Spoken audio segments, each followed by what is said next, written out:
प्रधानमन्त्री पुष्पकमल दाहाल प्रचण्डले अर्थतन्त्रमा देखिएका समस्या समाधानका लागि गम्भीर कदम चाल्न जरुरी रहेको बताउनु भएको छ।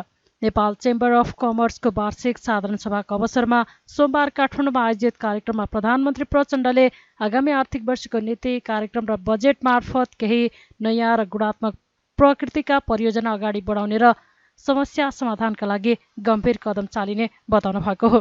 उहाँले आफूले विकास, समृद्धि र मुलुकको गुणात्मक प्रगति बाहेक केही सपना नदेखेको भन्दै सरकार निजी क्षेत्रसँग अर्थपूर्ण र प्रभावकारी सहकारी गर्न प्रतिबद्ध रहेको धारणा राख्नुभयो।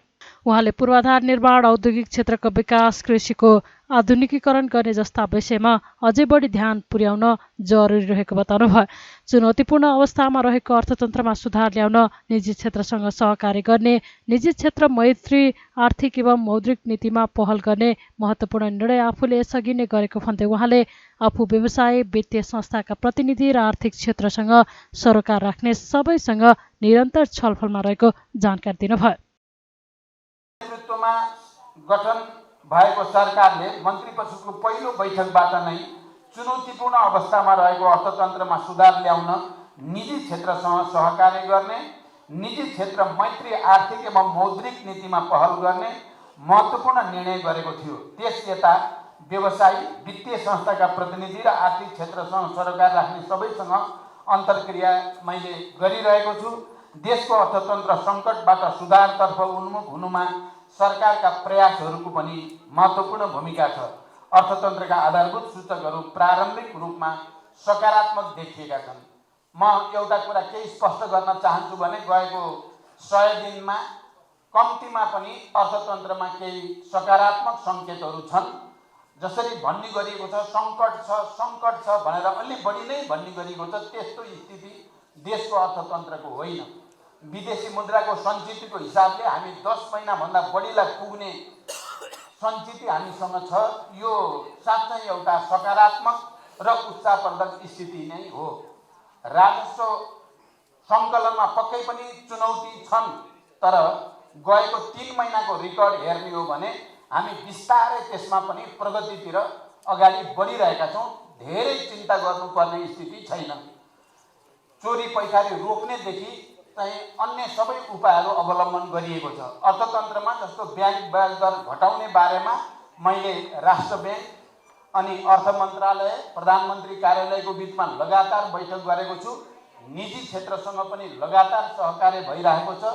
बिस्तारै ब्याङ्कको ब्याज दर घट्ने क्रमतिर जाँदैछ। आजै पनि यो कार्यक्रम सकिने बित्तिकै मैले राष्ट्र ब्याङ्क, अर्थ मन्त्रालय, प्रधानमन्त्री र केही निजी क्षेत्रका व्यवसायीहरूसँग अन्तर्क्रिया राखेको छु र यो बारेमा के गर्न सकिन्छ भन्ने बारेमा गम्भीर प्रयास भइरहेको छ र मलाई विश्वास छ आउने दिनमा यसमा हामी प्रगति गर्नेछौँ।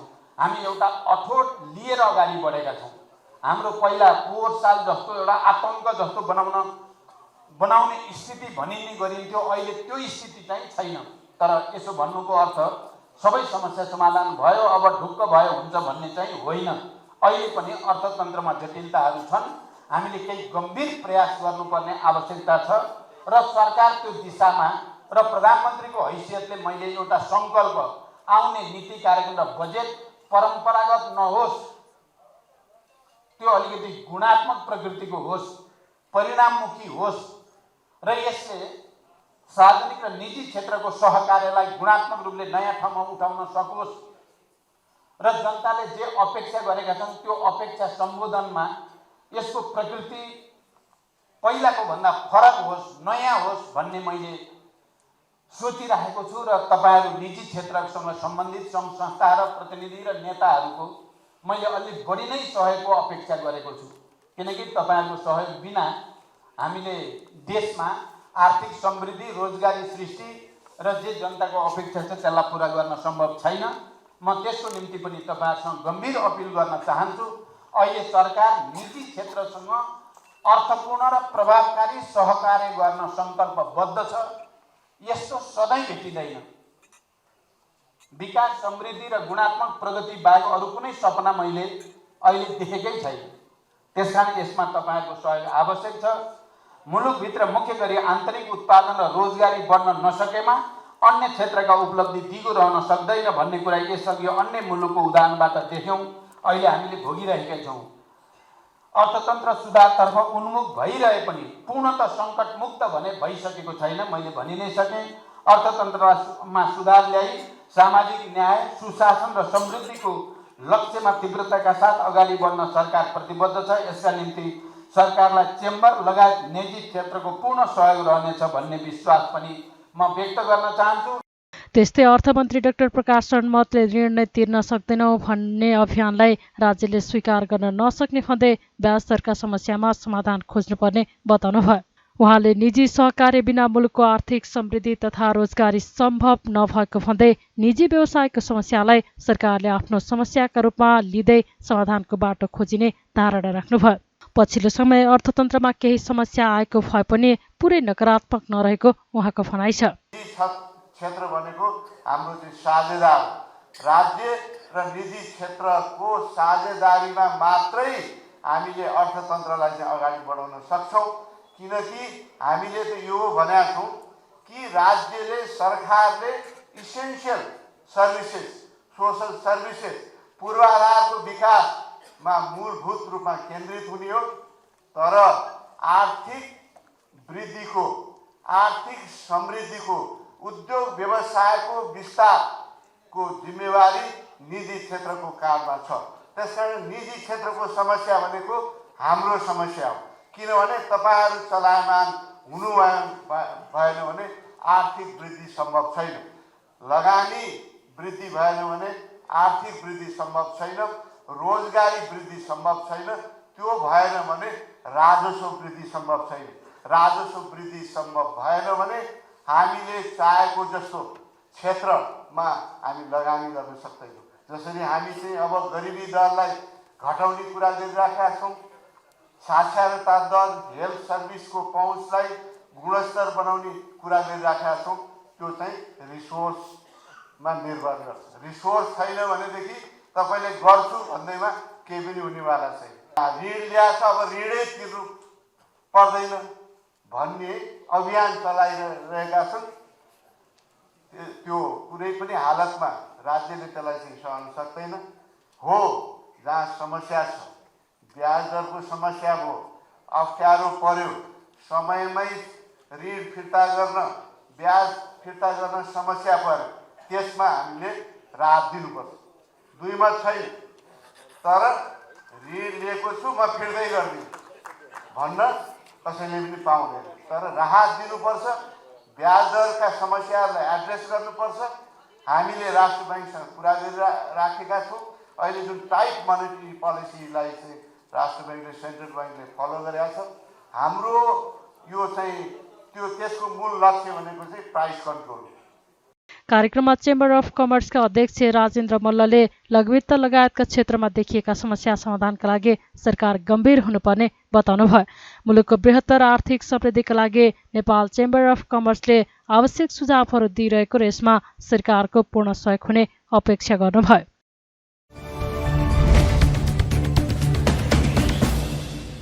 उपप्रधानमन्त्री तथा गृहमन्त्री नारायण काजी श्रेष्ठले कामको औचित्य पुष्टि हुने गरी समन्वय गर्नका लागि काठमाडौँ महानगरलाई आग्रह गर्नुभएको छ। सोमबार चितवनको भरतपुरमा प्रेस सेन्टर चितवनले आयोजना गरेको पत्रकार सम्मेलनमा श्रेष्ठले संघीय सरकार, स्थानीय र प्रदेश सरकारसँग समन्वय गरेर संविधानले दिएको जिम्मेवारी पूरा गर्न प्रतिबद्ध रहेको भन्दै कामको औचित्य पुष्टि हुने गरी र तथ्य रूप दिने गरी समन्वय गर्नका लागि काठमाडौँ महानगरलाई आग्रह गर्नुभएको हो। काठमाडौँ महानगरका प्रमुखका बारेमा व्यक्तिगत रूपमा कुनै टिप्पणी नगर्ने भन्दै उहाँले बिना कारण बल प्रयोग गर्न अनुरोध मात्रै गर्न जानकारी दिएर नहुने स्पष्ट पार्नुभयो। उहाँले स्थानीय तहको कार्यक्षेत्रमा केन्द्र सरकारले कुनै हस्तक्षेप नगर्ने उल्लेख गर्नुभयो। त्यस्तै श्रेष्ठले राजनीतिलाई सकारात्मक दिशातर्फ लैजानका निम्ति सबैभन्दा पहिला आफैलाई हेर्नुपर्ने बताउनुभयो। उहाँले मुलुकका उपलब्धिलाई उल्ट्याउन खोज्ने प्रयास भए सह्य नहुने जिकिर गर्नुभयो। काठमाडौँ महानगरपालिकाको मेयरका बारेमा म अहिले व्यक्तिगत रूपमा कुनै टिप्पणी गर्न चाहन्छु। तर कुरो के हो भने संघीय सरकार, प्रदेश सरकार र स्थानीय सरकारसँग समन्वय गरेर संविधानले दिएको जिम्मेवारीलाई पूरा गर्न मद्दत गर्न प्रतिबद्ध छ। तर त्यसो भनेको अर्थ चाहिँ स्थानीय सरकार वा प्रदेश सरकारले म यसो गर्छु भन्ने अनि त्यसपछि बल प्रयोग गर्न चाहिँ अनुरोध मात्रै गर्ने जानकारी दिएर त हुँदैन।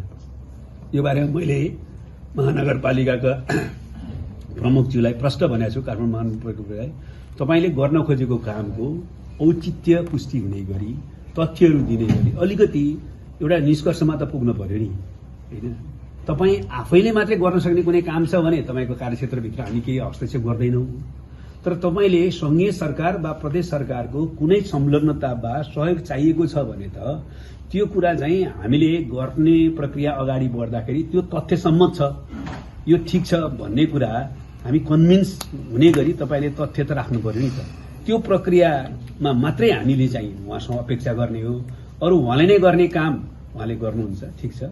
हामीले सहयोग गर्ने कुरामा चाहिँ हामीले सहयोग गर्ने औचित्य पुष्टि गर्ने गरी उहाँले तथ्यहरू दिनुपर्छ र त्यसबारेमा चाहिँ अलिकति समय लिएर सुविचारित स्टेप चाल्नुपर्छ भन्ने मात्रै हाम्रो कुरा हो।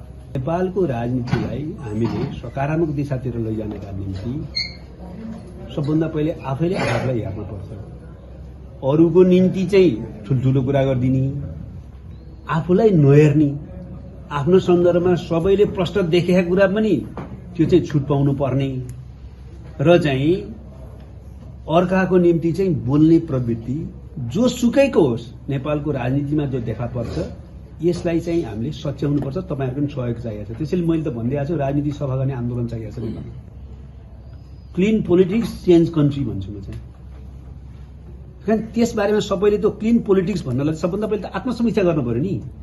आत्मसमीक्षा गर्न तयार नहुने हाम्रो उखान छ नि एउटा, अर्काको आङमा चाहिँ आफ्नो आङमा भैँसी पनि नदेख्ने, अर्को आङमा के पनि देख्ने भन्ने छ नि, त्यसो गरेर चाहिँ हुँदैन। त्यसैले तर म व्यक्तिगत रूपमा कसैमाथि म टिप्पणी गर्न चाहन्न। जहाँसम्म भ्रष्टाचारको कुरा हो, नेपालको राज्य संयन्त्रमा वा नेपाली समाजमा यो एउटा रोगको रूपमा छ भनेर हामी सबैलाई थाहा छ। कुरा यो छ कि पहिलो प्राथमिकता चाहिँ हाम्रो राष्ट्रिय सार्वभौमिकता, भौगोलिक अखण्डतासँग यसको रक्षामा हाम्रो प्रमुख ध्यान जान्छ। जस्तो हाम्रो गृह मन्त्रालयले नै सीमा सुरक्षा हेर्नुपर्छ, भौगोलिक अखण्डताका समस्या चाहिँ हामीले त्यसमा कसरी रक्षा गर्ने भनेर ध्यान दिनुपर्छ, कहीँ अतिक्रमण हुन नपाओस् भनेर ध्यान दिनुपर्छ, होइन? र राष्ट्रिय सुरक्षा सीमाको मात्रै कुरा होइन, यहाँ कुनै पनि कोणबाट राष्ट्रको सार्वभौमिकता र हित विरुद्ध कुनै पनि गतिविधि कुनै पनि रूपमा देशभित्र हुन नपाओस् भनेर अत्यन्तै गम्भीरतापूर्वक हामीले ध्यान दिनुपर्ने जरुरी छ। पहिलो प्रायोरिटी गृह मन्त्रालयले त्यसमा राखेको छ। दोस्रो प्रायोरिटी हामीले केमा राखेका छौँ भन्दाखेरि आन्तरिक राष्ट्रिय एकतालाई खलबल पुर्याउने कुनै पनि गतिविधि हुन नपाओस्।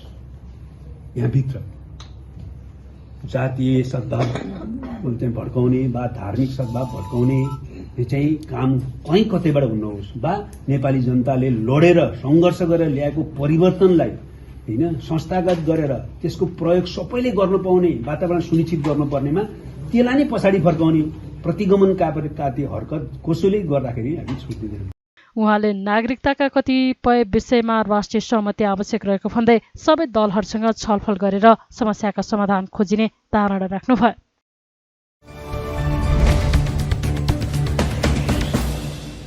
नेपाली कांग्रेसका महामन्त्री गगन कुमार थापाले स्थानीय तह र केन्द्र सरकारको टकराव सधैँका लागि अन्त्य गर्न सरकारको ध्यानाकर्षण गराउनु भएको छ। सोमबार बसेको प्रतिनिधि सभा बैठकमा थापाले विभिन्न विषयमा प्रदेश संघ र स्थानीय तह सरकारबीच समन्वयको अभाव रहेको भन्दै संघले नै अन्तर्सम्बन्ध कायम गरी स्थानीय तह र केन्द्र सरकारको टकराव सधैँका लागि अन्त्य गर्न सरकारको ध्यानाकर्षण गराउनु भएको हो। उहाँले अहिले काठमाडौँ महानगर र सिंहदरबारबीच टसल सुरु भएको जस्तो देखिएकाले काठमाडौँ महानगरसँग कुरा गरेर अहिलेको उठेको विषयमा समाधान खोज्न सुझाव दिनुभयो। थापाले प्रधानमन्त्री नेतृत्वको अन्तर्प्रदेश परिषद बस्न नसक्नु र राष्ट्रिय समन्वय परिषदले पूर्णता पाउन नसक्दा समस्या देखिएको जिकिर गर्नुभयो। संघले आफ्नो दायित्व पूरा नगरेसम्म स्थानीय तहसँग प्रश्न गर्न नमिल्ने उहाँको भनाइ छ। नागदरबार र सिंहदरबार बीच टकराउ देखिएको छ। काठमाडौँ महानगरपालिकाले फोहोर नउठाउने भनेको छ। एउटा निर्वाचित जनप्रतिनिधि स्थानीय सरकारको प्रमुखले आफ्नो असहमति प्रकट गर्दै गर्दा अत्यावश्यक सेवा अवरोध गरेर आफ्नो माग सुनवाई गराउने शैली, प्रयोग भएको भाषा, लवज यो ठिक वा बेठिक यसका बारेमा बहस हुन सक्ला, बहस गरौँला यथोचित समयमा, यो विषयमा प्रवेश पनि गरौँला। तर अहिलेलाई म सम्माननीय प्रधानमन्त्रीलाई आग्रह गर्न चाहन्छु, कुनै विलम्ब नगरिकन, कुनै आग्रह नगरिकन काठमाडौँ महानगरपालिकासँग छलफल गरियोस्, संवाद गरियोस्। जुन जुन विषय अहिले सल्टाउनु पर्ने हो सल्टाइयोस्, जुन विषयमा समझदारी कायम गर्नुपर्ने हो समझदारी कायम गरियोस्, जायज मागहरू पुरा गरियोस् र हामी काठमाडौँका जनप्रतिनिधिहरूलाई पनि यो प्रक्रियामा सम्मिलित गराइयोस्। तर विषय काठमाडौँ र अहिलेसँग मात्र सम्बन्धित छैन। अहिले हामी सिंहदरबार गयौँ भने हामी थुप्रै पालिकाका प्रमुखहरू त्यहाँ अहिले यत्रतत्र हामी हल्लिरहेको देख्छौँ। प्रशासकीय प्रमुख माग्न आउनुभएको छ, कोही सरुवा रोक्न आउनुभएको छ, कोही सरुवा गराउन आउनुभएको छ। शिक्षाको काम, स्वास्थ्यको काम लिएर सबै काठमाडौँ आएर थोप्रिनुपर्ने अवस्था आएको छ। सरकारले कतिपय ठाउँमा 2 महिना मात्र बाँकी हुँदै गर्दाखेरि बजेट बनाउने बेलामा कैयौँ प्रमुखहरूको सरुवा गरेको छ। निजामती ऐन, शिक्षा ऐन, स्वास्थ्य ऐन हामीले गर्नुपर्ने कामहरू समयमा गरेका छैनौँ। यो संविधानले 3 तहको सरकार भन्छ र कोअपरेटिभ फेडरलिजमको मान्यताको आधारमा चल्नुपर्ने भन्छ सम्माननीय सभामुख महोदय। तर यो मर्मलाई हामीले आत्मसात गरेका छैनौँ। फोहोर व्यवस्थापनदेखि यातायात, पूर्वाधार लगायतका शिक्षा, स्वास्थ्य कैयन विषयहरूमा प्रदेश, सङ्घ र स्थानीय सरकार, कतिपय ठाउँमा स्थानीय सरकारहरूको बिचमा समन्वय भयो भने मात्रै यथोचित परिणाम प्राप्त हुन सक्दछ। तर यो हुन सकिरहेको छैन। यसमा सङ्घको सरकारले प्रोएक्टिभ रोल गर्नुपर्ने हो। तर सङ्घको सरकारले प्रोएक्टिभ रोल गरेको छ कि छैन भन्ने कुराको लागि प्रमाण यतिले पुग्छ कि 3 तहको सरकारको बिचमा अन्तर सम्बन्ध कायम गर्नको लागि संविधान र कानुनले भन्छ अन्तर प्रदेश परिषद, राष्ट्रिय समन्वय परिषद, विषयगत समिति लगायतका यी सबै समितिहरू, संयन्त्रहरू सक्रिय रहनुपर्छ। अहिले हामीले हेऱ्यौँ भने प्रधानमन्त्री अध्यक्ष रहेको अन्तर प्रदेश परिषदको बैठक 2076 सालदेखि बस्न सकेको छैन। राष्ट्रिय समन्वय परिषदको त अहिलेसम्म पूर्णता पनि पाएको छैन। मन्त्रीहरूले नेतृत्व गर्नुपर्ने कतिपय संयन्त्रहरूको बैठकै बसेको छैन, जसको कारणले गर्दा काठमाडौँको महानगरले उठाउनु भएको कतिपय विषय, महानगर प्रमुखले उठाउनु भएको कतिपय विषयहरू मन्त्रीलाई भेटघाट गर्ने कुरामा किन सीमित भएको छ भने त्यहाँ सक्रिय हुनुपर्ने संयन्त्रहरू सक्रिय भएको छैन। समस्या स्थानीय सरकारमा पनि छ।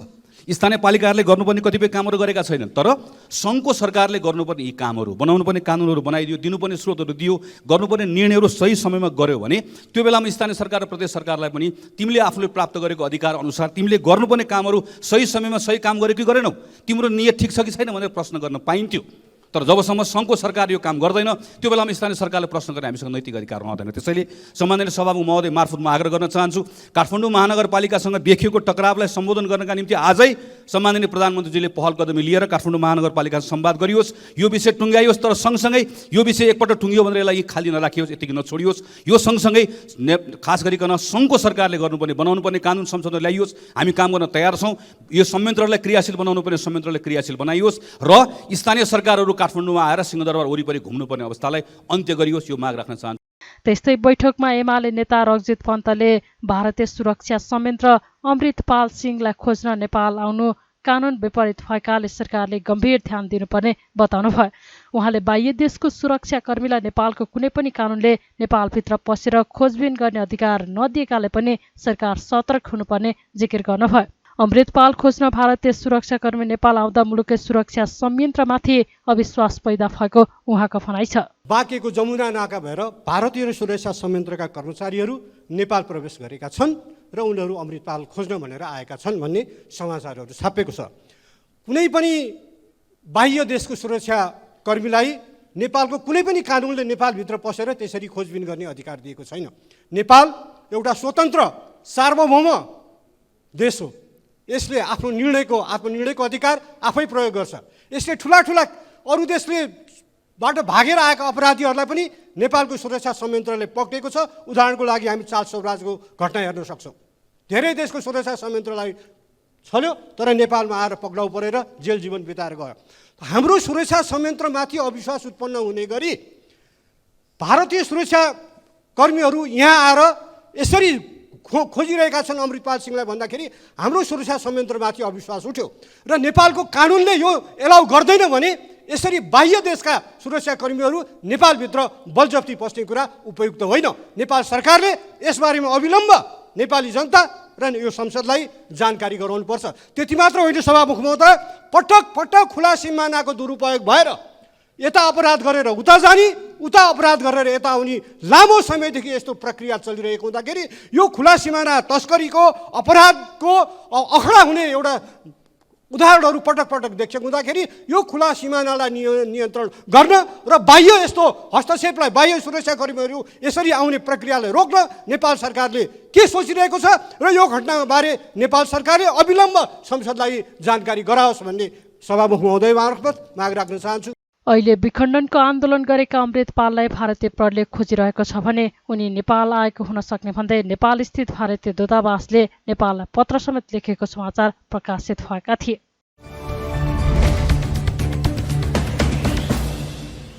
राष्ट्रिय स्वतन्त्र पार्टी रासोपाले आफ्ना सांसदको अडियो प्रकरणले समग्र प्रतिनिधि सभा र सांसदहरूको सम्मानमा चोट पुगेको भन्दै माफी मागेको छ। प्रतिनिधि सभाको सोमबारको बैठकमा रासोपाका प्रमुख सचेतक सन्तोष परियारले आफ्ना सांसद ढाका कुमार श्रेष्ठले विवादित मेडिकल व्यवसायी दुर्गा प्रसाईसँग 2 करोड मागेको विषयमा पार्टीले अनुसन्धान सुरु गरिसकेको जानकारी दिँदै यसका कारण प्रतिनिधि सभा र सांसदहरूको सम्मानमा चोट पुगेको भन्दै माफी माग्नु भएको हो। यस घटनालाई गम्भीर रूपमा लिएको र अडियो सार्वजनिक भए लगत्तै 3 दिनभित्र प्रतिवेदन दिन अनुशासन तथा आचरण समितिलाई निर्देशन दिएको उहाँले जानकारी दिनुभयो। राष्ट्रिय स्वतन्त्र पार्टीको समानुपातिक निर्वाचन प्रणालीबाट निर्वाचित सांसद डाक्टर ढाका कुमार श्रेष्ठको हालै सञ्चार माध्यमहरूमा सार्वजनिक भएको टेलिफोन संवादलाई राष्ट्रिय स्वतन्त्र पार्टीले गम्भीर रूपमा लिएको छ। उक्त अडियो रेकर्ड सार्वजनिक भए लगत्तै हाम्रो पार्टीले उक्त टेलिफोन वार्ताका सम्बन्धमा सत्य तथ्य छानबिन गरी 3 दिनभित्र केन्द्रीय समितिमा प्रतिवेदन पेश गर्न पार्टीको केन्द्रीय अनुशासन तथा आचरण समितिलाई निर्देशन दिएको छ भने यो छानबिन पुरा नभएसम्मका लागि सांसद तथा पार्टीका साधारण सदस्यका हैसियतले समेत कुनै पनि काम कारबाही नगराउन समेत डाक्टर श्रेष्ठलाई निर्देशन दिएको छ। त्यस्तै केन्द्रीय अनुशासन तथा आचरण समितिले हिजै यस सम्बन्धमा 24 घण्टाभित्र स्पष्टीकरण पेश गर्न डाक्टर श्रेष्ठलाई निर्देशन दिएको छ। हामी यहाँ बैठक बसिरहँदा सम्भवतः उहाँको स्पष्टीकरण आइसकेको होला र छानबिनको प्रक्रिया अघि बढ्यो होला भन्ने म सामान्य सभामुख समक्ष यो जानकारी राख्न चाहन्छु। राष्ट्रिय स्वतन्त्र पार्टी सुशासन र भ्रष्टाचार विरुद्धको अभियानलाई आफ्नो प्रमुख अभियान ठान्दछ। राष्ट्रिय स्वतन्त्र पार्टी लोकतन्त्रलाई मान्दछ। राष्ट्रिय स्वतन्त्र पार्टी संविधानवादलाई मान्दछ। राष्ट्रिय स्वतन्त्र पार्टी विधि र विधानलाई मान्दछ। यसो भनिरहँदा हामीलाई लाग्दछ भ्रष्टाचारीको कुनै जाति हुँदैन, कुनै वर्ग हुँदैन र यो घटनालाई राष्ट्रिय स्वतन्त्र पार्टीले गम्भीर रूपमा लिएको छ। यसो भनिरहँदा सामान्य सभामुख महोदय, नेपालको राजनीतिमा यो घटना पहिलो भनी होइन। यस्ता घटना विगतमा पनि भएका छन्, तर सबैको सत्य तथ्य छानबिन हुन सक्यो भने अझै लोकतन्त्रप्रतिको हाम्रो प्रतिबद्धता अझ प्रतिबद्ध हुन्छ भन्ने हामीलाई लाग्दछ। म यो सम्माननीय सभामुख मार्फत माननीय प्रतिनिधि सभा सदस्यहरूलाई हाम्रो प्रतिनिधि सभा सदस्य मार्फत घटेको घटनाले तपाईँहरूको सम्मानमा परेको चोटप्रति हामी क्षमा प्रार्थी चाहन्छौँ र यो सम्माननीय संसदको गरिमा बढाउने राष्ट्रिय स्वतन्त्र पार्टीको यो अभियानमा हामी अछुण्ड रहनेछौँ र यो घटनाले हामीलाई कतै पनि विचलित गर्ने छैन भनी यहाँहरूलाई जानकारी गराउन चाहन्छु। भविष्यमा पनि यस्ता घटनाहरूबाट संसदीय दलभित्र रहेका राष्ट्रिय पार्टीहरू यस्ता घटनाबाट पर रहनुपर्छ र लोकतन्त्रलाई अझ सुदृढ अझ समृद्ध बनाउनुपर्छ भन्ने जानकारी गर्दै म राष्ट्रिय स्वतन्त्र पार्टीका तर्फबाट यो घटनाले पर्नको संसदको गरिमामा पर्न भएको मानमर्दनलाई क्षमा प्रार्थी भन्दै मेरो कुरा यही टुङ्ग्याउँछु। धन्यवाद। भ्रष्टाचारीको जाति र वर्ग नहुने भन्दै परियारले यस्ता घटना विगतमा पनि भएको र सबै घटना छानबिन हुन सके लोकतन्त्रप्रतिको प्रतिबद्धता अझ बढ्ने धारणा राख्नुभयो।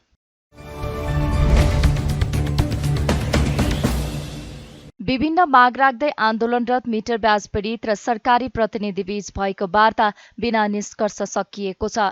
सोमबार गृह मन्त्रालयमा भएको वार्तामा दुवै पक्षले आआफ्ना धारणा राखेका थिए। असोज 1 गते मिटर ब्याज अपराध नियन्त्रण सिफारिस कार्यदल र मिटर ब्याज किसान संघर्ष समिति बीच भएको 5 बुँदे सहमतिका बारे र कार्यान्वयनका विषयमा छलफल भएको तथा अहिलेको 6 बुँदे मागको विषयमा पनि छलफल भएको संघर्ष समितिका प्रवक्ता निर्ग नवीनले जानकारी दिनुभयो। उहाँले गृह मन्त्रालयले आन्दोलन रोक्नका लागि सहमति मात्रै गर्ने गरेको र कार्यान्वयन तहमा निकै फितलो रहने गरेको बताउनुभयो।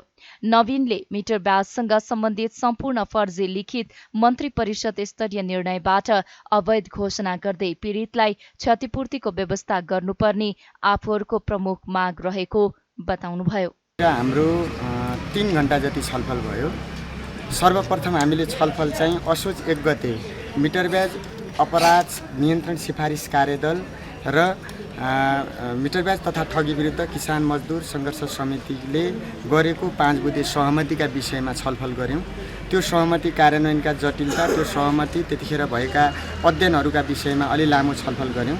त्यसपछि दोस्रो चरणमा चाहिँ पहिले संघर्ष समितिले सेट गरेको 6 बुँदे मागको विषयमा हामीले त्यहाँ छलफल गऱ्यौँ। उहाँहरूले बुँदागत ढङ्गले गृह मन्त्रालयले ती मागहरूका विषयमा केही विषय राख्नुभयो उहाँहरूको। हामीले पनि त्यसको विषयमा चाहिँ दोहोरो वार्ता संवाद गऱ्यौँ। आज कुनै पनि निर्णयमा पुगेका छैनौँ। वार्ता सकारात्मक ढङ्गले अगाडि बढेको छ। हामीले भनेका छौँ 1 नम्बरमा यो मिटर ब्याजसँग सम्बन्धित साहु महाजनसँग भएका सम्पूर्ण लिखतहरू बदर हुनुपर्छ, हैन। 2 नम्बरमा चाहिँ मिटर ब्याज अपराध नियन्त्रण सिफारिस कार्यदलले विगत 2 महिनाभन्दा अगाडि होला सायद त्यो सिफारिस गरेर अहिले कानुन मन्त्रालयमा छ, क्याबिनेटको विधेयक शाखामा छलफल भइराखेको जुन कानुनी मस्यौदा छ त्यसलाई चाहिँ तत्काल फास्ट ट्र्याकबाट के अरे संसदमा लिएर कानुन बनाइयोस् भन्ने छ। अर्को अहिले अदालतमा जाँदै गरेका, अहिले अदालतमा गइसकेका, फैसला भएर कार्यान्वयनमा गइसकेका सबै मुद्दाहरू चाहिँ अहिले बदर गर्नुपर्छ, रोक्नुपर्छ भन्ने छ। यो 3 बुँदे लगायत अरू 3 बुँदा अरू पनि छ। गृह मन्त्रालयले गरेका सम्पूर्ण सहमतिको बारेमा हाम्रो धारणा के छ भने गृह मन्त्रालय सम्झौता प्रस्ताव छ। यसले आन्दोलन आएको बेला आन्दोलन रोक्ने कुरा बाहेक अरू केही गर्दैन। मिटर ब्याजको यति ठुलो शोषण र उत्पीडनको कथा छ। आज हाम्रो वार्ता टोलीका सबै 20 जना मान्छेहरूले आफ्ना कथाहरू सुनाउँदाखेरि गृह मन्त्रालयका सरहरूका पनि आँखा रसाएका छन्। त्यस्ता दर्दनाक घटनामा पनि उहाँहरूले न्यायिक निरूपणको प्रक्रिया अगाडि बढाउन पर्ने भन्दा पनि उहाँहरूलाई यो आन्दोलन आउँछ, एउटा ठुलो समस्या आइलाग्छ, त्यसलाई पार लगाउनको लागि उहाँहरू वार्ता थाल्नुहुन्छ। उहाँहरू त्यति धेरै राज्य त्यति संवेदनशील हामीले चाहिँ देखेका छौँ। त्यस्तै मिटर ब्याजीसँग सम्बन्धित मुद्दाको दर्ता तथा सम्पूर्ण अदालती प्रक्रिया स्थगित गर्नुपर्ने र फैसला भइसकेका मुद्दाको पुनरावलोकन गर्नुपर्ने उहाँले जानकारी दिनुभयो।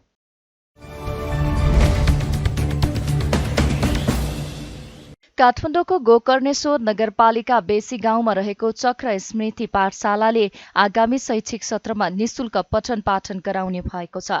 सोमबार काठमाडौँमा पत्रकार सम्मेलन गर्दै विद्यालयले कक्षा 8 सम्म 0 शुल्कमा पठन पाठन गराउने जनाएको हो।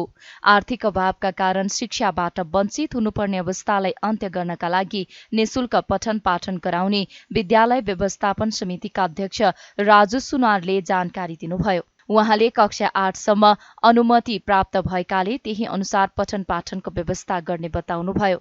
अहिलेसम्म विद्यालयले भाडा तिरेर पठन पाठन गराइरहेको र निकट भविष्यमा सरकारी जग्गामा भवन बनाएर पठन पाठनको व्यवस्था मिलाउने उहाँले बताउनुभयो। प्रथम त यो विद्यालय अहिले हामीले अनुमति राज्यबाटै अनुमति लिनु पर्ने भएको र अनुमति प्राप्त पनि कक्षा 8 सम्म हो। कक्षा 8 सम्म अनुमति प्राप्त हुँदै गर्दा हामीले सञ्चालन कक्षा 7 सम्म सञ्चालन गर्दै आइरहेका छौँ। र दोस्रो कुरा, यस अहिले विद्यालय देखिरहनु भएको छ, यो प्राङ्गण, यो भवन, यो सबै हामीले चाहिँ अहिलेसम्म हामीले यसलाई भाडा तिरेर चाहिँ विद्यालय सञ्चालन गरिरहेको अवस्था हो। तर निकट समयमा हामीले सरकारी जग्गामा राज्यकै अनुमति लिएर हामीले चाहिँ सामुदायिक भवन अथवा यस विद्यालयको भवन निर्माण गर्ने कुरा पनि यहाँहरू समक्षमा राख्न चाहन्छौँ। हामी त्यसको चाहिँ एकदमै तयारीको नजिक परिस्थितिमा पुगिसकेका छौँ। पाउनु नैसर्गिक अधिकार हो, त्यो नैसर्गिक अधिकारबाट कोही पनि वञ्चित हुन नपरोस् भन्ने मात्रै हाम्रो ध्येय हो नि त। त्यसकारण हामीले चाहिँ अरू अन्य सुविधाहरू पनि हामीले दिइरहेका छौँ भन्दा हाम्रो यहाँ विद्यालयमा पढ्न आउने भनेको अत्यन्तै निम्न वर्गका भनौँ चाहिँ अभिभावक विद्यार्थीहरू चाहिँ यहाँ पढ्न आउने हुन्। त्यस कारणले गर्दामा जति आउँछन् त्यसलाई हामीले व्यवस्थापन गर्ने सन्दर्भमा अब हुन त हामीले चाहिँ एउटा यो उदाहरण स्वरूप हामीले काम गर्न खोजिरहेका छौँ। त्यस्तै गोकर्णेश्वर नगरपालिकाका प्रवक्ता नारायण बहादुर सुवेदीले शिक्षालाई निशुल्क रूपमा अघि बढाउनका लागि विद्यालयलाई आवश्यक सहयोग गर्ने बताउनुभयो।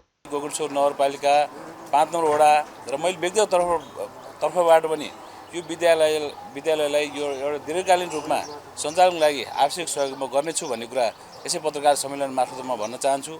यो विद्यालयले हामीले 0 शुल्कको जुन एउटा अवधारणा ल्याउँदैछौँ, यसले एउटा राज्यलाई पनि चाहिँ हामीले शिक्षालाई चाहिँ निःशुल्क लानुपर्छ भन्ने उसलाई चाहिँ यसले बल पुग्छ जस्तो मलाई लाग्छ। यसको लागि हाम्रो तर्फबाट हुनुपर्ने सक्दो भूमिका हामी निर्वाह गर्न तयार छौँ र यो आज पत्रकार सम्मेलन मार्फत यहाँ 0 शुल्कमा हामीले कसरी अगाडि बढ्छौँ भन्ने कुराहरू अध्यक्षज्यूले भन्नुहुन्छ जस्तो मलाई लाग्छ। त्यो मार्फत सम्पूर्णमा जानकारी भइहाल्छ। भोलिका दिनमा मेरो व्यक्तिगत तर्फबाट नगरपालिका वडा तर्फबाट गर्नुपर्ने साथ र सहयोग दिएर यो विद्यालयलाई हामी पछिसम्म 0 शुल्कमा पढ्ने वातावरण बनाउँछौँ।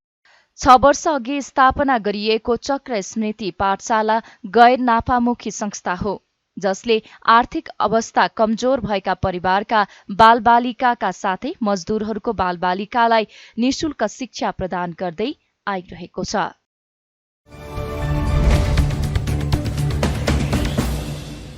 राष्ट्रिय सभाको बैठकले अख्तियार दुरूपयोग अनुसन्धान आयोग तेस्रो संशोधन विधेयक 2076 सर्वसम्मत पारित गरेको छ। सोमबार बसेको बैठकले प्रधानमन्त्री पुष्पकमल दाहालका तर्फबाट कृषि तथा पशुपक्षी मन्त्री डाक्टर बेदुराम भुसालले प्रस्तुत गर्नुभएको सो विधेयकलाई सर्वसहमत पारित गरेको हो। यस्तै बैठकले भ्रष्टाचार निवारण पहिलो संशोधन विधेयक 2076 लाई पनि पारित गरेको छ। राष्ट्रिय सभामा उत्पत्ति भएका यी दुवै विधेयक अब सन्देशसहित प्रतिनिधि सभामा पठाइनेछ। त्यसअघि प्रस्तावमाथिको छलफलका क्रममा सांसदहरूले विधेयकलाई समय सापेक्ष बनाउनु पर्नेमा जोड दिएका थिए भने मन्त्री भुसालले विधेयकलाई प्रतिनिधि सभामा पनि गहन छलफल गरी समृद्ध तुल्याइने धारणा राख्नु भएको थियो। त्यस्तै बैठकमा प्रधानमन्त्रीका तर्फबाट मन्त्री भुसालले राष्ट्रिय सूचना आयोगको वार्षिक प्रतिवेदन 2078-79 तथा अख्तियार दुरूपयोग अनुसन्धान आयोगको 32औं वार्षिक प्रतिवेदन 2078-79 प्रस्तुत गर्नुभएको थियो। राष्ट्रिय सभाको अर्को बैठक चैत्र 30 गते बिहीबारका लागि बोलाइएको छ।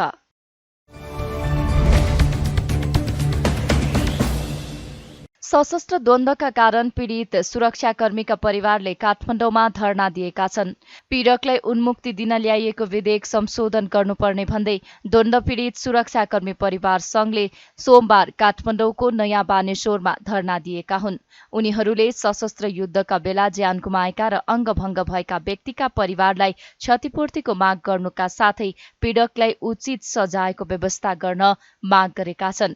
यसअघि पनि द्वन्द्वमा बेपत्ता पारिएका व्यक्तिको छानबिन र सत्य निरूपण तथा मेलमिलाप आयोग ऐनले आफूहरूमाथि विभेद गरेको उनीहरूको आरोप छ।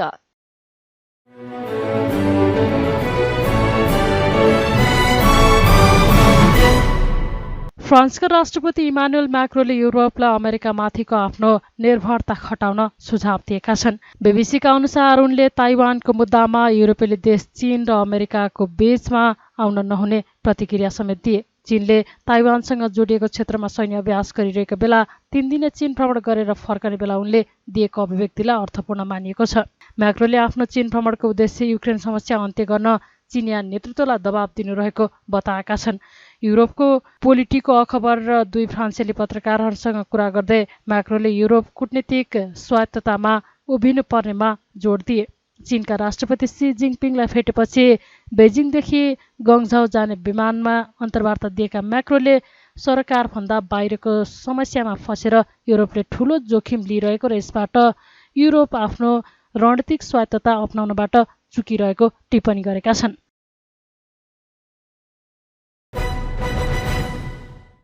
राजधानीमा जारी शहीद स्मारक हे डिभिजन लिग फुटबलमा चर्च बोइज युनाइटेड र एपीएफ क्लबले बराबरी खेल्दै अङ्क बाँडेका छन्। सोमबार त्रिपुरेश्वर स्थित दशरथ रङ्गशालामा भएको खेलमा चर्च बोइज र एपीएफले गोलरहित बराबरी खेलेका छन्। यस बराबरीसँगै चर्च बोइजले 7 खेलमा 13 अङ्क जोडेको छ। एपीएफले 7 खेलमा 11 अङ्क जोडेको छ। यस्तै सोमबार नै भएको खेलमा फ्रेन्च क्लबलाई 3-1 गोल अन्तरले हराउँदै पुलिसले पहिलो जित निकालेको छ। सादोबाटो स्थित एन्फा कम्प्लेक्समा सोमबार फ्रेन्च क्लबलाई 3-1 गोल अन्तरले हराउँदै पुलिसले पहिलो जित निकालेको हो। पुलिसको जितमा बुद्ध बल तामाङले 2 गोल गरे भने विदेशी खेलाडी मोसेसले थप 1 गोल थपे। फ्रेन्चका टोरिग जेब्रिनले 1 गोल फर्काए। जितसँगै पुलिसले 7 खेलमा 4 अङ्क जोडेको छ। फ्रेन्चले पनि 7 खेलमा 4 अङ्क जोडेको छ। प्रिमियर लिग क्लब लिभरपुलका एन्डी रोबर्टसनलाई खेल दौरान सहायक रेफरी लाइन्सम्यानले कुइनाले हिर्काएका छन्। इङ्ग्लिस प्रिमियर लिग अन्तर्गत आइतबार राति आर्सेनल विरुद्धको खेलमा सहायक रेफरी कन्स्टेन्टाइन ह्याट्रिजडाकिसले रोबर्टसनलाई कुइनाले हिर्काएका थिए।